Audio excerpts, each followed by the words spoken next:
BBC lê. Animais cometem suicídio. Reportagem de Melissa Hogenboom, da BBC Earth, publicada pela BBC News Brasil em 1º de setembro de 2016. Lida por Silvia Salek. Em 1845, uma história curiosa apareceu nas páginas do Illustrated London News, um jornal da capital britânica. Um cachorro preto, descrito como fino, bonito e valioso, teria se jogado na água em uma provável tentativa de suicídio. Suas pernas e patas estavam perfeitamente imóveis, algo incomum para um cão em um rio. Mais estranho ainda, após ser retirado da água, o cachorro rapidamente correu para a água e tentou afundar mais uma vez. Ele acabou morrendo. A julgar pelos relatos da imprensa da época, ele estava longe de ser o único nessas tentativas. Pouco depois, outros 2 casos apareceram em jornais populares. Um pato que teria se afogado de propósito e uma gata que teria se enforcado em um galho após seus filhotes morrerem. O que há de verdade nesses episódios?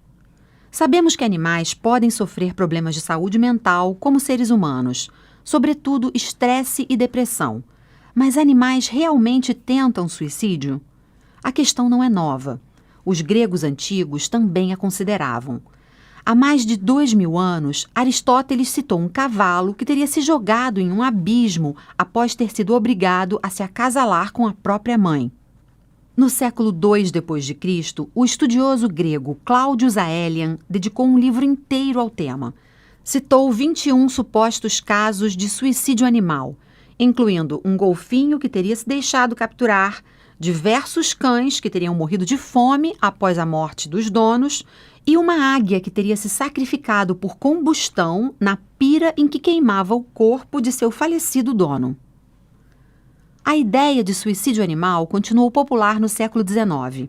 O psiquiatra William Lauder Lindsay disse que animais nessa condição sofriam de melancolia suicida e descreveu como poderiam ser literalmente estimulados à fúria e paranoia antes de um suicídio. Naquela época, essas ideias eram acolhidas por grupos que defendiam os direitos dos animais. Ativistas buscavam humanizar as emoções dos bichos, explica o historiador de medicina Duncan Wilson, da Universidade de Manchester, na Inglaterra. Ele analisou referências históricas ao suicídio animal em um artigo de 2014. Os ativistas faziam isso, afirma o especialista, para mostrar que os animais compartilhavam a capacidade de autorreflexão e intencionalidade, que incluía a possibilidade de tentar tirar a própria vida por sofrimento ou fúria. Um exemplo, uma edição de 1875 da publicação científica Animal World trazia na capa um cervo selvagem saltando para um provável suicídio. O texto dizia que um cervo selvagem, para não ser capturado por seus perseguidores, caiu nas garras de uma morte terrível.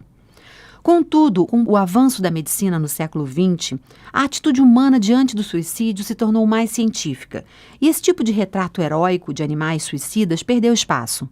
O foco mudou para possíveis suicídios de populações maiores por um aparente tipo de pressão social dentro da espécie, diz Duncan Wilson. Pegue os exemplos de lemingues, roedores que vivem em regiões árticas que aparentemente marcham para se jogar de penhascos, ou encalhes coletivos de baleias. Wilson não procurou responder se os animais realmente tentam o suicídio.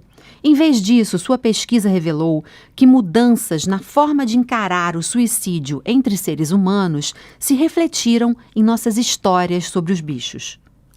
Mas um outro pesquisador tentou encontrar essa resposta. Antonio Petri, psiquiatra na Universidade de Cagliari, na Itália, revisou a literatura sobre suicídio animal e concluiu que não deveríamos deixar nos iludir pelas histórias dos jornais do século XIX. Ele analisou cerca de 1000 estudos publicados em 40 anos e não encontrou provas de que um animal selvagem, conscientemente, tenha praticado suicídio. Casos como o do livro do grego Claudius Aelian são fábulas antropomórficas, que nesse caso atribuem características humanas a animais, diz ele. Pesquisadores hoje sabem que a morte coletiva de lemingues são uma consequência triste de uma população densa de criaturas emigrando juntas ao mesmo tempo. Nos casos em que um animal de estimação morre após o dono, isso se explicaria pelo rompimento de um laço social, afirma Petrie. O animal não toma uma decisão consciente de morrer. Ele era tão acostumado ao dono que passa a não aceitar mais comida de ninguém. Pensar que um animal desse morreu de suicídio como uma pessoa é apenas uma projeção de um estilo de interpretação humana, diz. Esse exemplo chama a atenção a um fato importante. O estresse pode alterar o comportamento de um animal de modo a ameaçar sua vida. Um exemplo disso ocorreu no Parque SeaWorld de Tenerife, na Espanha, em maio de 2016. Um vídeo que se tornou viral mostra uma orca selvagem aparentemente tentando se manter fora do tanque por cerca de 10 minutos. Dezenas de reportagens afirmaram que o mamífero tentara o suicídio. Sabemos que orcas se comportam de maneira diferente em cativeiro do que em liberdade, o que não surpreende, já que um tanque representa uma fração ínfima de um oceano. Ambientes artificiais costumam estressar orcas, desencadeando comportamentos repetitivos como ranger os dentes. Quando essas situações ocorrem, afirma Barbara King, do William and Mary College nos Estados Unidos, é importante entender como são profundas as emoções vivenciadas por esses animais. Isso pode revelar por que eles podem agir de maneira tão autodestrutiva. Até onde sei, a maioria desses casos tem algum tipo de intervenção humana, seja caça ou confinamento, afirma King, que já escreveu muito sobre o sofrimento animal e o suicídio. Vários animais mantidos em condições traumáticas também vivenciam situações similares ao estresse, transtorno de estresse pós-traumático e depressão. Uma ursa mantida em uma fazenda na China sufocou seu filhote e depois se matou. Isso ocorreu depois de uma dolorosa injeção de um catéter no abdômen do filhote para extrair bile, que às vezes é usada em remédios na medicina chinesa. Relatos na imprensa sugeriram que a ursa teria matado o filhote e cometido suicídio para evitar mais anos de tortura. Esse talvez seja outro exemplo de um comportamento não natural desencadeado pelo estresse e pelo confinamento por longo período. Também pode ser visto como reflexo de um animal tentando fugir de seu cativeiro, diz Petrie. Outros animais que costumam ser citados como suicidas são baleias que encalham em conjunto. A causa desses encalhes não é clara até hoje. Uma hipótese é que possam ser causados por um indivíduo doente buscando segurança em águas mais rasas. Como baleias formam grupos sociais, outros seguem esse indivíduo e também encalham. A ideia é conhecida como hipótese do integrante doente, mas não é considerada suicídio. Há uma outra possível explicação para o que parece ser um comportamento autodestrutivo. Há certos parasitas que infestam o cérebro dos hospedeiros, causando atitudes incomuns que ajudam os parasitas a sobreviver. O hospedeiro costuma morrer nesses casos. Por exemplo, o parasita Toxoplasma gondii infesta ratos e desliga o medo inato que possuem de gatos. Um estudo de 2013 indicou que uma infecção por esse parasita acaba com esse medo de maneira permanente, mesmo se o parasita for eliminado. Do mesmo modo, o fungo parasita Ophiocordyceps unilateralis pode controlar a mente de formigas, deixando-as como zumbis.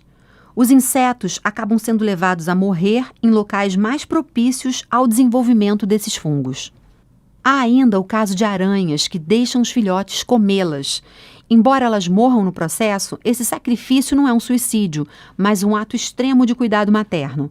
A mãe-aranha fornece seu próprio corpo como uma importante e nutritiva primeira refeição que garante a sobrevivência do filhote. Para afirmar que tal comportamento não se enquadra como suicídio, é preciso ter uma definição de suicídio. O ato costuma ser definido como a ação de se matar intencionalmente. Sabemos que alguns animais se matam. A questão é saber se tiveram essa intenção. A mãe-aranha, por exemplo, pode se comportar dessa forma para prover comida, não para morrer. A ursa pode ter agido por estresse, não com o propósito de matar a si e ao filhote. Alguns especialistas acreditam que essa pergunta seja impossível de responder.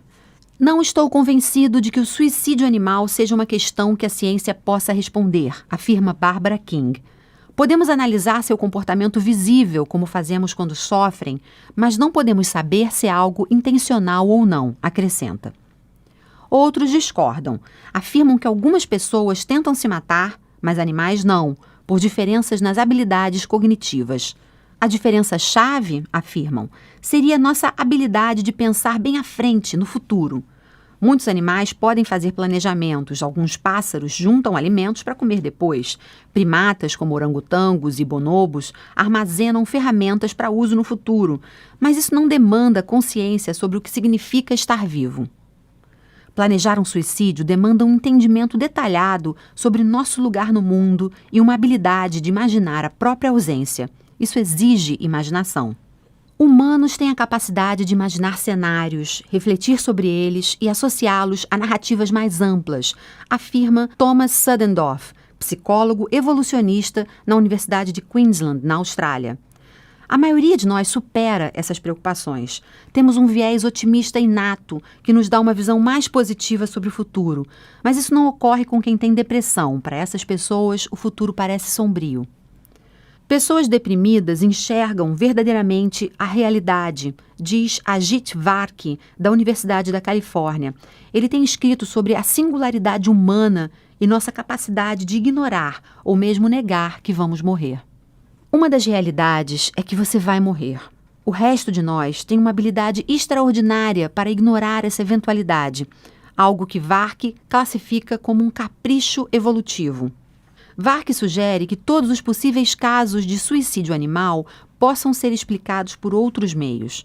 Animais choram, reconhecem seus mortos e têm medo de cadáveres, por exemplo, mas não temem a morte inevitável como uma realidade. É um medo de situações perigosas que potencialmente podem levar à morte, avalia Vark. Pensar assim faz mais sentido. Se animais negassem os riscos de morte, como fazem muitos humanos, zebras iriam passear perto de leões, peixes nadariam ao lado de crocodilos e ratos encarariam cobras. Se fossem tão autoconscientes como nós, talvez parassem de defender seus territórios ou buscar comida. Eles possuem uma resposta inata ao medo por uma boa razão: ficar vivo. Somos o único animal capaz de entender e lidar com a nossa própria mortalidade, diz Vark. Precisamente porque somos essas criaturas otimistas com um nível sofisticado de autoconsciência. O que é suicídio? Questiona o pesquisador. É induzir a própria mortalidade. Mas como você pode induzi-la se não sabe que é mortal? É, portanto, bem lógico que o suicídio seja algo unicamente humano. Conclui. Você ouviu a reportagem Animais cometem suicídio? Publicada pela BBC News Brasil em 1º de setembro de 2016.